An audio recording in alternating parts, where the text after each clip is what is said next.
पुराने जमाने के ईमानदार लोग हैं। सेब? या अल्लाह तेरा लाख लाख शुक्र है, मुझे जोरों की भूख लगी हुई थी। ये क्या किया तूने?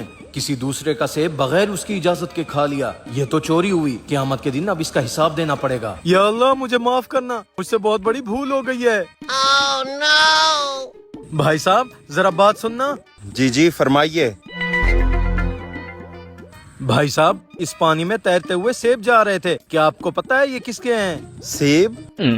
अच्छा ये सेब तो सरदार साहब के हैं। पीछे उनका बहुत बड़ा बाग है। भाईजान ये सरदार साहब अभी कहाँ पर मिलेंगे? सरदार साहब तो पीछे अपनी जमीनों में बैठे हुए थे, आप जाकर उनसे मुलाकात कर लें। ठीक है, बहुत बहुत शुक्रिया। सरदार साहब इस बार सेबों की औसत बहुत ज्यादा हुई है और जैसा आपने कहा था मैंने आधे सेब गरीबों में तकसीम कर दिए। मेरे बागों की औसत कभी कम नहीं हो सकती क्योंकि मेरे साथ गरीबों की दुआएं हैं।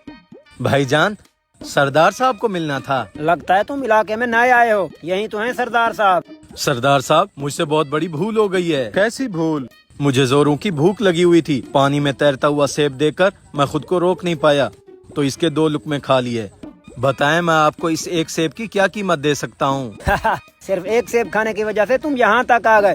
सरदार साहब तो ऐसे हजारों सेब गरीबों में बांट देते हैं। मुंशी रुको 1 मिनट, ये सेब इधर दिखाओ। ये सेब तो बहुत कीमती था, मुझे इसके बदले में तुम्हारी कोई कीमती चीज चाहिए। कीमती चीज? सरदार साहब मेरे पास तो मेरी जान के अलावा कोई और कीमती चीज नहीं है। मुझे तुम्हारी जान की जरूरत नहीं है, मैं तुम्हें ये सेब खाने की सजा देना चाहता हूँ। सरदार साहब कैसी सजा? जो आप हुक्म करेंगे वो मुझे कबूल होगी। तुम्हारी सजा ये है कि तुम्हें मेरी माजूर बेटी से शादी करनी पड़ेगी। बताओ तुम्हें मंजूर है? हैं? एक माजूर लड़की से शादी? अब क्या कर सकता हूँ? जी मुझे मंजूर है। एक बार फिर सोच लो, मेरी बेटी आंखों से अंधी है, कानों से बहरी है और टांगों से लंगड़ी है।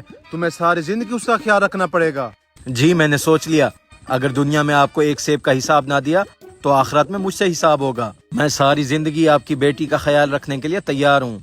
ठीक है फिर मुंशी, अभी के अभी निकाह की तैयारियां करवाओ। ठीक है सरदार साहब, जो आपका हुक्म हो। निकाह के बाद Oh, no!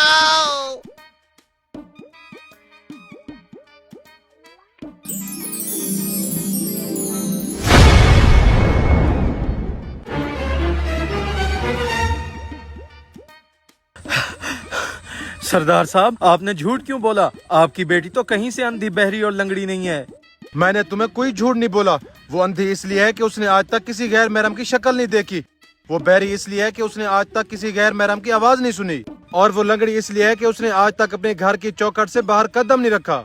वो सब तो ठीक है सरदार साहब, लेकिन मेरे लिए ये कैसी सजा हुई? तुम्हें किसने कहा मैंने तुम्हें सजा दी है? ये तो तुम्हारा इनाम है। इनाम? हाँ इनाम। कौन एक सेब को खाने के बाद उसका हिसाब देने आता है? तुम्हारी यही ईमानदारी देखकर तो मैंने तुम्हें अपनी बेटी का हाथ दिया है।